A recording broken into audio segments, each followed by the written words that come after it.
Hey, Gutfoxx here. So a lot of people have been asking me, hey, with Xbox getting MLB The Show 21 and Diamond Dynasty, what's the deal with it? What are the difference between it and Madden Ultimate Team, FIFA Ultimate Team, 2K, that kind of stuff. So I'm kind of going to go through Diamond Dynasty, what it's about, kind of give it like a beginner's guide here. Obviously, this is 20, not 21. We won't have on our hands on 21 for another couple days. I'll do more guides as the game comes out so you guys can see that as I see the Angels just score a run there. Anyways, let's talk about, I guess first, Stubs, which is basically the economic engine of this game. A lot of other, Madden Ultimate Team has got multiple different currencies. Stubs is the only currency in this game. So if you buy Stubs from SDS, you can buy them, you can use them to buy players or packs, which is, different because in FIFA, you basically got to buy you put your money into the game, use that money to buy packs, sell those packs, you get currency, and then you buy the cards that way. So this way you can just buy, the guys straight up. So there really doesn't need to be stub sellers like the do need to be in other games to kind of facilitate that market. So then you're looking at the auction house and you're like, wait, okay, so these stubs right here, it says buy now 32,000, sell now 32,000. It's kind of like weird. And what buy now? So like basically buy now means if you want this card right now, you can spend 32,999 stubs on it.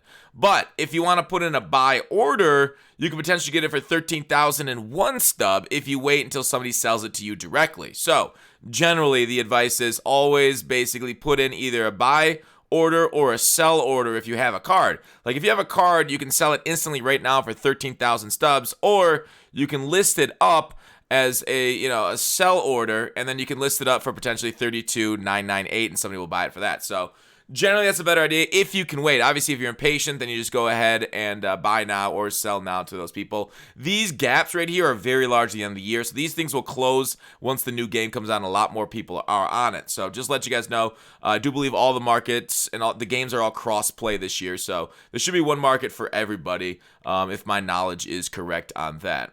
So I don't think they specifically said anything about the market, but they've said the game's cross-play, and we had cross-play in the beta, so I'd expect the market to be cross-play too. So, and that's kind of, the market right there. If you played like, Madden Ultimate Team or like those other Ultimate Team games, they only have the left column. You list up a card and people can buy it. They don't have the right column. So this is a much superior auction house than any other in the games out there. It's my personal favorite because of the flexibility. It's more like a true market with the bid-ask system. So there's also equipment, but we won't go into that. You can buy stadiums. Those are your active orders and stuff, unlockables. Franchise sponsorships only for franchise. So Diamond Dynasty, you don't have to really worry about that. So that's kind of like the market and stuff. Obviously packs you buy and can open them. Generally, MLB The Show packs are the worst packs in gaming on these Ultimate Team modes. I would not bother buying and opening MLB The Show packs. Use your stubs to get the cards you want. Obviously, if you want it for a thrill, if you want to be a content creator, you're going to open packs to get views. So all this stuff in here, what's going on? Now, this will change, obviously, for 21. I don't know how much. Like, the biggest thing, and they give a lot of things away. That's why MLB The Show is oftentimes referred to as the best no money spent game. The XP reward path. Basically, just for playing the game, you get XP to level up. You get cards. And basically, day one, if you can grind up enough, like, all this it's free and kind of insane. Like a lot of these cards, 99 overall just by doing the XP grind. Now, I don't know if they're going to lower it for 21 or keep it up to like almost near end game cards released day one of the game, which is wildly different than, most other Ultimate Team games or all the Ultimate Team games that I know of. So XP, they give you a lot of packs. I say MLB is the best giving away stubs and packs out of any of the games that I've played. 2K, FIFA, MUT, NHL. NHL is the worst by far. But like, I think they do a really good job. XP reward path. We have collections here. Team Affinity is insanely awesome. So like the grind is through XP reward path, but you also grind at the same time inning rewards. Now the 11th inning is going on right now in 20. When 21 launches, we'll get the first inning, and basically same thing. You do different things between dailies. You can do Showdown, which we'll get to in a bit. Missions, Conquest, we'll get to in a bit. Collections are okay also. If you want to, do the collections to get a couple of those too. So this also rewards packs, but especially every 300 in a normal inning at 300, you get basically a choice of a high overall card. Now this is, early game inning rewards or earlier game win inning rewards. Chipper Jones, one of the best third basemen in the game. I didn't really use him much when he came out, but or at all the entire game. He's got an upgraded card a few months ago. I think he got it. So anyways, that's kind of the inning program. The inning program and the XP program kind of runs side by side. Now, obviously, you see the show 21, there'll be a new 42 program. I would assume the 42 program is going to, kind of be into the Team Affinity. You've probably heard a little bit about that if you paid attention. Team Affinity is similar. Basically, you grind the innings program, you grind your level XP, but you can also grind Team Affinities basically all at the same time. So you're like tripling up. It's really neat. You get a lot of rewards here, cards for doing it. Early game, this Josh Bell was a very nice first baseman. Basically by doing missions, by playing with those players online or offline right there. You can also exchange players, do the Showdown to help them. Showdown is single player. Conquest is single player. Moments are single player. So some single players, some online. March to October, also single player to all grind both experience and for this Team Affinity reward. So there's also Prestige XP, but that's, XP and Prestige XP, the same thing, just a higher level of it once you're done with the regular XP. So there you go. Team Affinity, very nice. Programs, collections. Collections is exactly what it sounds like. Basically, there's going to be a live series collection when the game launches, and you want to collect every single live series card in the game. And once you do that, you get certain unlocks for doing like the Angels this year. For locking them in, you got this 85 Garrett Anderson when the game launched. Wasn't a great card. Not a lot of people used it, but it was there. So once you completed those lock-ins, you were able to complete different, West, East, Central, all these things, all the way up to like the big card, which was this Mantle card. These were the NL and AL lock-in rewards. So day one, this Mickey Mantle was an endgame card. Still probably the best center fielder in the game, in my opinion, once you prestige him, especially. A switch-hitting center fielder with this kind of speed. I love this card. This is my favorite card in the history of Diamond Dynasty for as long as I've played. I think since 16, I think I started. But yeah, this Trout here was another collection. So these collections are a lot like other games where you put cards in to collect them. And then you get the reward out. It's all nat though. Sadly, it's unlike, Mutt with a big card you can sell. This card is all nat. So it's, it is what it is. Prestiges are basically if you get enough stats with a card online, you can basically earn up to their top prestige cards, which are +3s in every category to the card. So this is Mike Trout. So this is the prestige version of them. Currently, I have, I'm a little bit away with this Mike Trout card, so we're going to keep grinding maybe events and try and get him, but I doubt I'll get there before the new game launches. I've done a few prestiges myself. You see Mantle, Sheffield, some of them in there. We kind of skip once Madden came out. A lot of those cards came out when Madden came out, but we did get some prestiges done this year. Jason Kendall, my pirate, I made sure to grind him. I had a really good average with Kendall, I thought.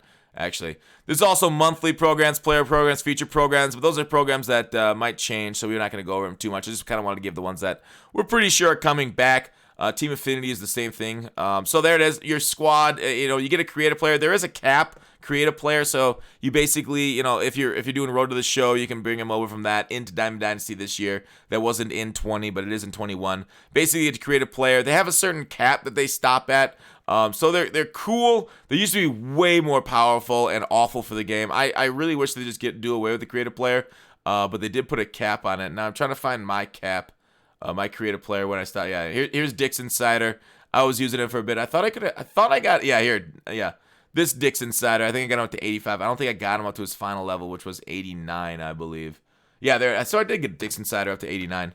But there he is. Yeah, and then you add equipment onto him on the equipment screen to make his stats and stuff go up even more, which is right under the equipment of this section, and that where you can boost your guy up a bit with power, contact, and that's how you get a little higher. So creative player is neat for a flexible early game in a position that you might be weak in, but you do have to grind it online to get it up and overall. So that's your lineup, obviously. Not too much there. There's multiple lineups in here if you want. Here's the Pirates theme team.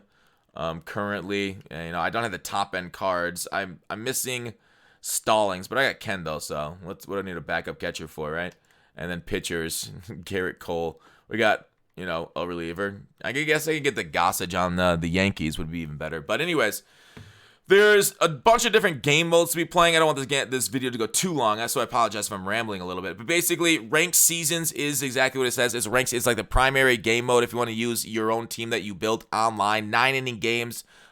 Pitcher fatigue is something that's kind of, we'll see if they have that, bring that back in 21 with the funkiness. But if you start a guy, they lose like 3/4 of their stamina. Showdown is a single player game mode. Basically, like it says, draft a squad, defeat legend, earn rewards. Showdowns will be like very specific to programs, and you can do different showdowns through the year. It's a solo mode. Battle Royale is online. Basically, you draft the team. It's a lot like MUT drafts. I think FUT drafts too. I forgot if 2K's got like a draft system or not. I never really played it when I played 2K. But Battle Royale is basically draft. The thing about Battle Royale is these rewards are the best cards in the game from launch till the end of the game. If you win it, like this Chipper Jones, is insane. All these cards are a million stubs because they're very hard to get. Going 12-0 in Battle Royale, a lot of people say it's the hardest thing to do in game, which I would agree with. I think it is harder than World Series. I don't really like Battle Royale. I don't like the gameplay of it. I like using my squad, and then I like, kind of playing more like events later in the year, ranked seasons, get up the World Series, get the World Series reward. Because the World Series reward, right? Like a lot of people say, oh, you play the game, you get the best rewards. Yeah, if you get the World Series, these cards are also amazing. Now, I haven't touched ranked seasons since like very early in the year because I got very frustrated with the game. But I made World Series first season, the only one that I tried in. And after that, I kind of like gave up and was very frustrated at the state of the gameplay. So we're hoping 21's going to be better because of the competitive game setting. And it'll be more rewarding for skill-based inputs is what SDS says. Now, extended play, you can play some casual online against friends versus CPU. Versus CPU and extra innings, not exactly worth it. Casual online if you want to really, this doesn't matter. You can't even grind stats in casual online. It sucks. You basically get on there, just kind of like try out your cards. I do like the option. I wish casual online allowed you to grind stats in it, and then I wish it was like I had like get rid of this tournaments crap right here and put casual online so that way more people played it. Because I do like low pressure environments for gameplay. That's kind of what events are for me. Events will change, like they're basically all roster restrictions. Like if you played House Rules and MUT, House Rules like change the rules up and changes like the game. This just basically puts restrictions on your roster. This Forever event doesn't really have many restrictions on your roster, just no prestige cards. But that's that event. And then moments are basically solos that you have different moments that you try to get different awards. I'm not a big solo grinder, so I didn't do a ton of these. I did some earlier in the year, but none really later in the year. So there it is. It's a decent mix between online and solos. Not nearly as many solos as, say, Madden, but probably more than many other Ultimate Team game modes. And then this front is, here are your missions. This is to grind. If you do these missions, you can get 11th inning program stuff. But that's more important when, we care about the first inning program. So there it is. Diamond Dynasty. I hope you guys, it made sense to you.